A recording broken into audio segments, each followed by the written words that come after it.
Everyone, welcome to Broadband Deployment News. So we, as a country, tax dollars and USF and whatnot, have spent billions of dollars to bring broadband to areas that don't have it today, to close that digital divide. So why, after spending all of that money, do we still not have broadband? I'll be right back and we'll talk about that.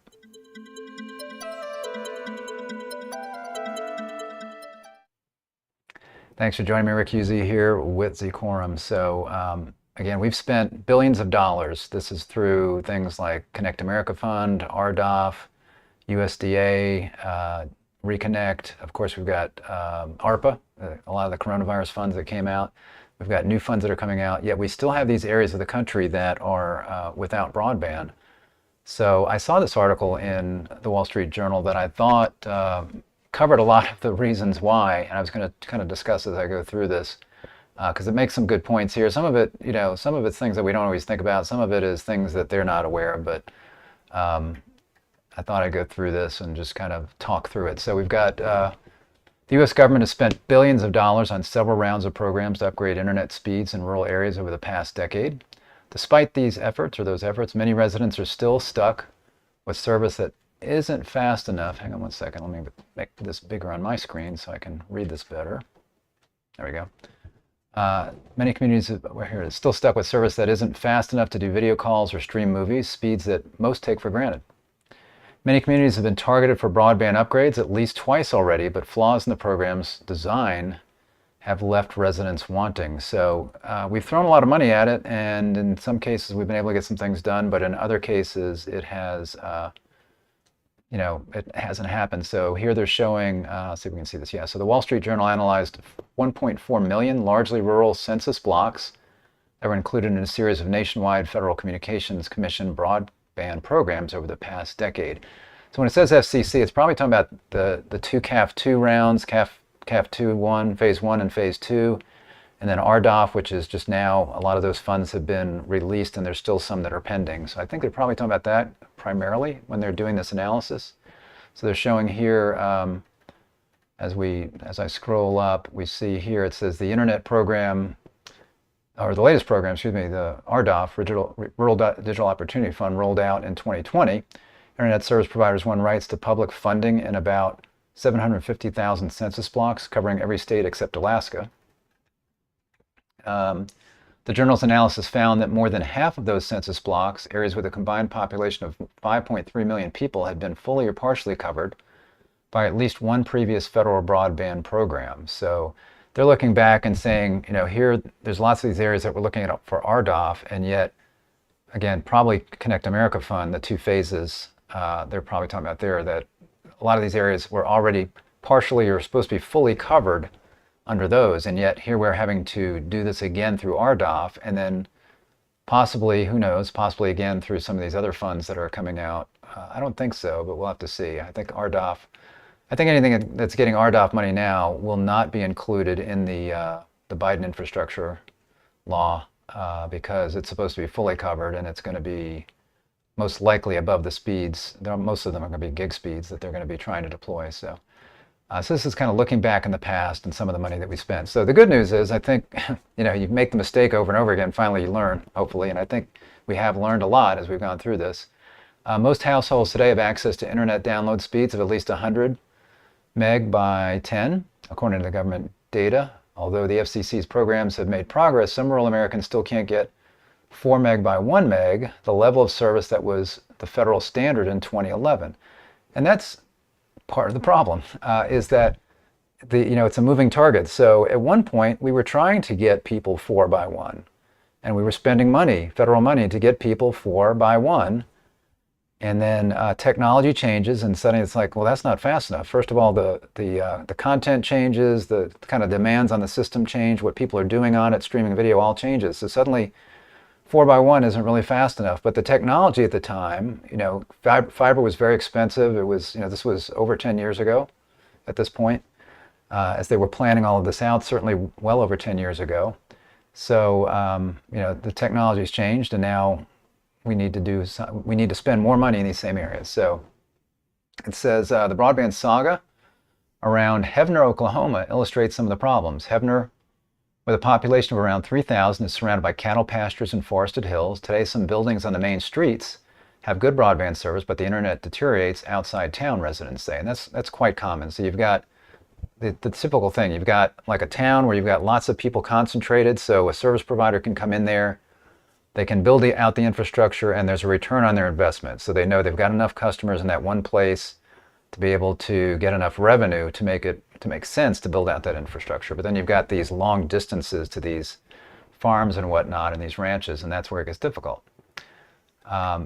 Much of the area in LaFleur County was slated for upgrades under RDOF in 2020, and some of those areas had already been part of prior progress. They're showing here that they had census blocks covered by 2020, rural or RDOF in LaFleur County, and then you see in the gold kind of color is 2020 only. So these are areas that I guess were bid on for 2020, but then you see 2020 in one prior program, and that lighter pinkish color right here, most of it is 2020 in one prior program. And then you've got 2020 in two prior programs.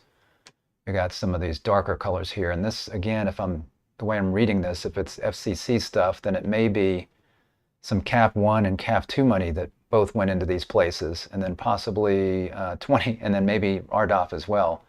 So again, lots of duplication of efforts here, partly because of areas not having to be fully covered under some of these earlier programs, and then also, again, the technology changing. So the required speeds go up, and therefore, suddenly you don't have broadband. So today, I think one of the reasons that the FCC has not changed the definition today of broadband, which is 25 by 3, I think the reason they haven't changed that to like 100 by 20 or 100 by 100 is because as soon as they do that, the number of people that don't have broadband is going to explode, right? Because you got people out there that have got 50 by 10, and if you're going to 100 by 20, then suddenly those people don't have broadband. So I think they're going to wait and get a lot of this infrastructure built out to where a lot of these folks that maybe they're less than 100 by 20 today, but they will be over what's considered broadband in the future, right? So I think they're going to hold on to the definition. As long as we're trying to get everybody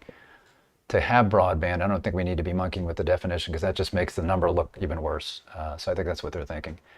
In 2012, the FCC launched a program called Connect America Fund, which, in the words of the Commission's then chairman, puts us on a path to get broadband to every American by the end of the decade. So that would have been 2020. So obviously we're not there. So the new fund repurposed universal service fees, that's that little junk fee on your phone bill, on Americans' phone bills, to also subsidize broadband. The local phone company, Little Rock, Arkansas-based Windstream, received $716,000 approximately to make broadband upgrades in and near LaFleur County between 2012 and 2014. So this was under CAF, probably the initial phase 1 of CAF, Connect America Fund. And it shows here, this is Heavener, and it says Windstream ran a new fiber cable from Heavener down US Route 270 right here.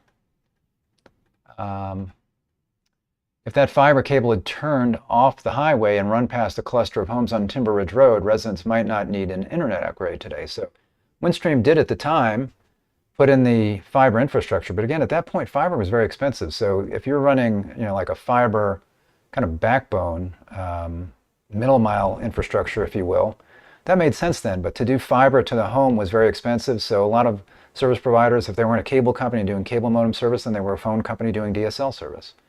So that's what they did. So they had the fiber running down the main road here, but they didn't take the fiber down into the neighborhoods over here. Instead, the cable, or the fiber, stopped on the highway where it connected to a new DSLAM, a large box-shaped networking device for DSL service. So when you're providing a DSL service, you have what's called a DSLAM, and a cable modem system, you got a CMTS, and a fiber system, you got an OLT. Those are basically the access concentrators where all of the broadband connections out to the various subscribers go from that point. Windstream said DSL service on the road can reach download speeds of 10 meg or higher. Fiber can provide much faster speeds of 1,000 megabits per second, or that'd be 1 gig. And that's true, and at the time, 10 meg was not bad. Homes on Timber Ridge already had DSL running over their existing phone line. DSL speeds diminishes with distance, and Windstream said that moving the fiber line closer to residents improves speeds available in the area. So what they're saying is that, yeah, we didn't, we put the fiber in, which made things better for everybody, but it still was pretty slow. It says the company was complying with the FCC's rules at the time, which required it to offer service of 4x1. So at that time, broadband speed, or what was required certainly as part of the first CAF offering, was 4x1, right? So again, government's putting a lot of money out there to get everybody up to 4x1, but then the goalposts change just by virtue of the fact that the way people use the internet changes. Windstream later added wireless broadband service near Heavener, delivered via radio tower. The company said the service provides speeds of 25 meg, often faster than DSL, but still far slower than fiber. It says here the tower signal reaches some of the homes on Timber Ridge Road, but not the Powell home. So this is one of the people that's having issues here. So they're showing the tower, 250-foot tower. Windstream rents an antenna at 150 feet, so they're renting space on the tower, not all the way at the top. Base elevation there at 508 feet. They're talking about the hills and foliage in the area. So, when you've got wireless, a lot of times you're going to need, depending on the signal that you're using, the spectrum, you're going to need line of sight, and it needs to be fairly unobscured, which is why you have these antennas so high. It says the highest hill has an elevation of 561 feet. So you can see there you've got an issue. The highest hill is in the way there. So the Powell home sits at an elevation of 541 feet. So they are kind of stuck there in a hole, so to speak. Funds for this new wireless service came from Windstream and not from public funds, the company said. Between 2015 and 2021, Windstream received an initial $7.8 million annually under Connect America. The second phase to bring 10x1 service to Oklahoma locations, including around Heavener. So this is phase 2, and they received money to bring 10x1 service, not just the 4x1. FCC rules for those funds didn't oblige Windstream to serve every customer equally, as long as it served a minimum number of locations statewide. So again, that was part of the problem. So you had these areas where they could take the money, but they didn't need to serve everybody. So again, they were probably going to cherry pick the places where they could do this most economically. The company said that the money covered roughly half of its operating capital expenses in very high-cost areas of the state where it might not be profitable to offer service without subsidies. It said it exceeded the terms of the FCC program by providing 10x1 service to more than the minimum required locations. So they did provide it to more than the minimum, but there were still places that were left out in the cold there. Current and former FCC officials said the agency's broadband programs aim to provide ongoing support for rural service. The journal's findings that many areas were targeted multiple times, they said, might have occurred because one program ended and was replaced by a new one. But that's not really true as far as what the FCC is saying here. The Universal Service Fund in general is meant to provide kind of an ongoing support, but these funds for Connect America and for RDOF were meant to build out infrastructure the one time. It was about building out infrastructure, not maintaining that service over a period of time, because it's more expensive to maintain existing plant. It was meant to build plant. So that's not really a correct statement there. Officials said the journal's findings also reflect difficult trade-offs that the agency didn't always get right. That's probably more correct. It's clear we need to fix what came before and make changes, said FCC Chairwoman Jessica Rosenworcel.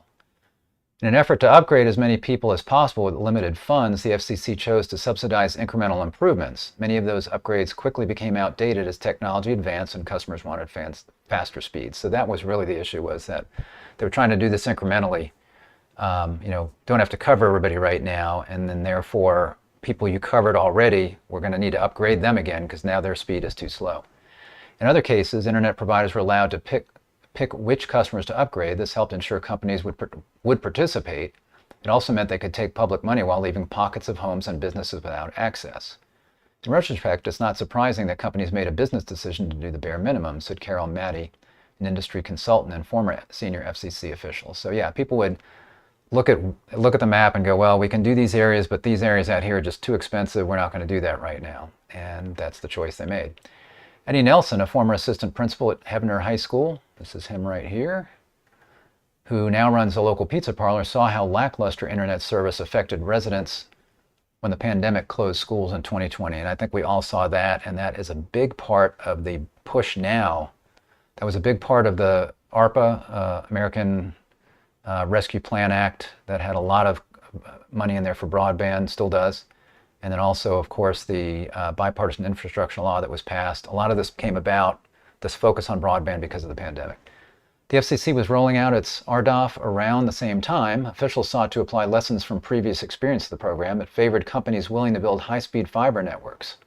Service would have to be universal, so that it had to be fiber. It didn't have to be fiber, but they really weighted the bidding so that people that were going to do gig service were more likely to win. So if it was an area that companies could do gig service fairly reasonably, in other words, not real expensive, then those were more likely to win in the auction process, and that would be fiber in order to do that in most cases. Some are trying to do with wireless in more expensive areas. There are some technologies that they've demonstrated, for example, with 6 gigahertz spectrum that can do 1 gig, so there's some of that, but a lot of it's going to be fiber. So that was a change that was made for RDOF, and then you have to do it everywhere in that census block. Funding around Hebner had an unexpected wrinkle. This was with RDOF. Windstream participated in the auction. In its bid, the company offered to run fiber optic cable to homes in the area. It mostly lost out to another company, LTD Broadband, which offered the same deal at a lower price. So, and that's an interesting situation across the country with LTD Broadband, because they were the biggest winner in RDOF, and yet they've been yet to receive any authorizations from the FCC. So this is one that's hanging out there. They're waiting to see if all of these areas where LTD bid, if any of them are going to be authorized by the FCC. We don't know yet. So after the auction, Las Vegas-based LTD failed to file paperwork for certification in Oklahoma in time to meet an FCC deadline. And I think that was probably an ETC designation paperwork where they were told, or they filed paperwork with the Public Utility Commission out there that says they can provide voice service. You need to do that because with RDOF, you got to be able to provide data service as well as voice. The FCC found the company in default. That means that in areas where LTD won, neither LTD nor any other company will soon be getting the funds that were auctioned to upgrade the service. So if LTD goes in default, I've had the open question, I don't know what the answer is, as to what happens in that area.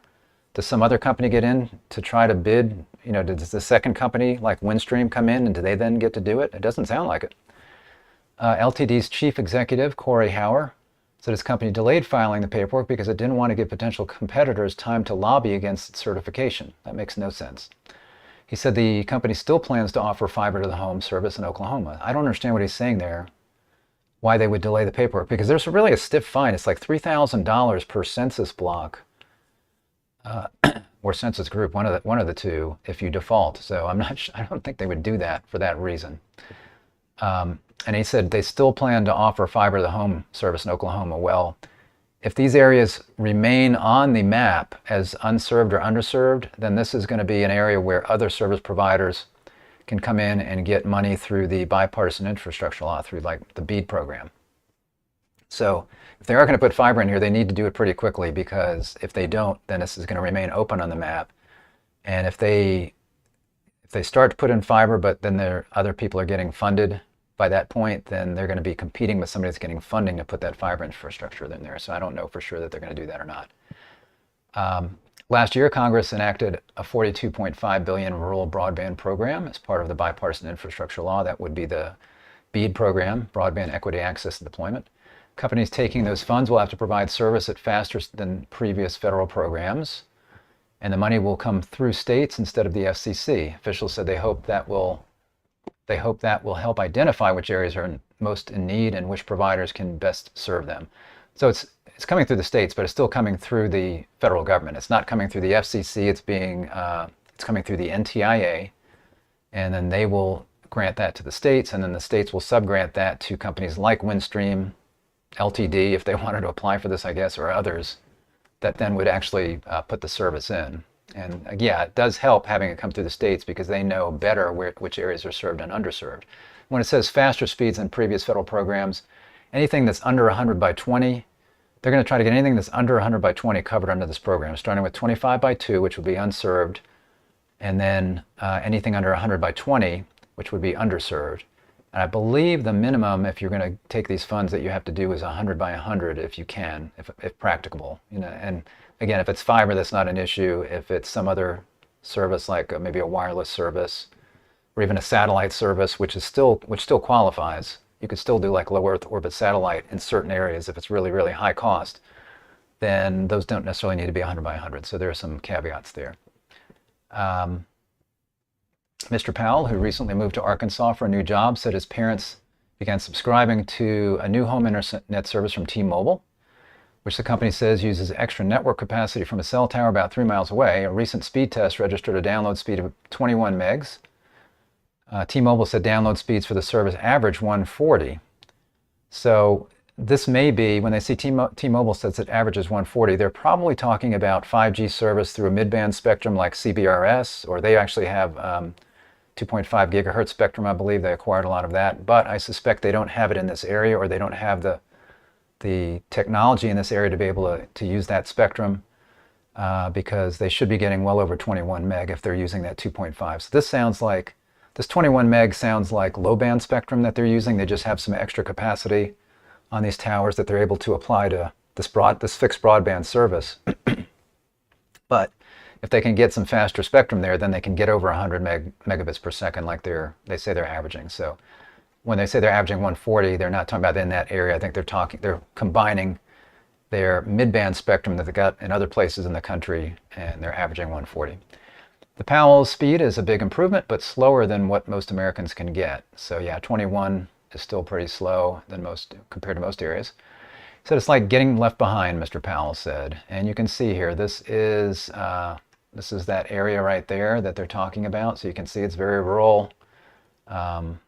So these are kinds of areas in the country that are left behind. And it's unfortunate because, again, we've applied these funds from various programs, and it just seems like we're having to overbuild these areas where we've already spent money. But again, there's different reasons for that. A lot of it has to do with the changing technology, and a lot of it has to do with trying to do it all at once. And I think that is the biggest difference in this program that we've got right now, is they're trying to do this where everything gets taken care of from all of the money that we have here.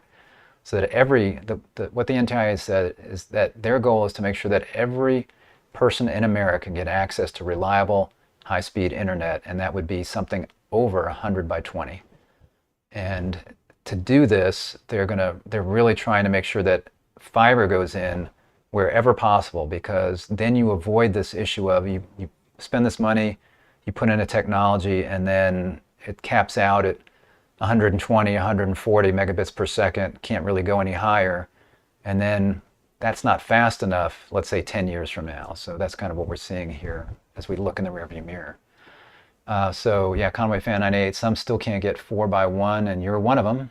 Still waiting for Charter through RDOF. So it's coming your way. It's just a question of how long it's going to take, and then who's going to do it. So I know we talked in the past about, I think the Charter, they were selling off some of their network maybe in your area. So whoever picks that up may be the people that have to put it out there. But again, there's lots of money out there. So if there's somebody in your area that's going to be providing service, I think they're going to be looking either through RDOF or certainly through BEAD to try to get money to serve your area. That would be beneficial for them, because if they've got the network now, if let's say Charter sold off the network to somebody else and they've got the network now, they don't want to lose that to somebody else who then gets funded in that area. So they're going to want to be upgrading that service as quickly as they can, I think. So thanks for joining me for today for Broadband Deployment News. Back tomorrow with Tech Tuesday. We're going to be going through our fiber diagnostic software for those of you that are interested in that. If you are a fiber provider, make sure you check in on some of those, because the tools for fiber diagnostics are pretty limited out there right now, and quite often very difficult to use. It's not something that's meant for your everyday person in a company to be able to look at a screen and go, oh, I see a problem here. Our software is very user friendly, very intuitive, so it's really meant for anywhere from the call center reps that can look and see a problem at a specific address to network engineers who can look at the PON status and performance, errors, those kinds of things. So check that out. I'll be going through another section of that tomorrow. So I will see you then. Thanks for joining me. Take care. Bye-bye.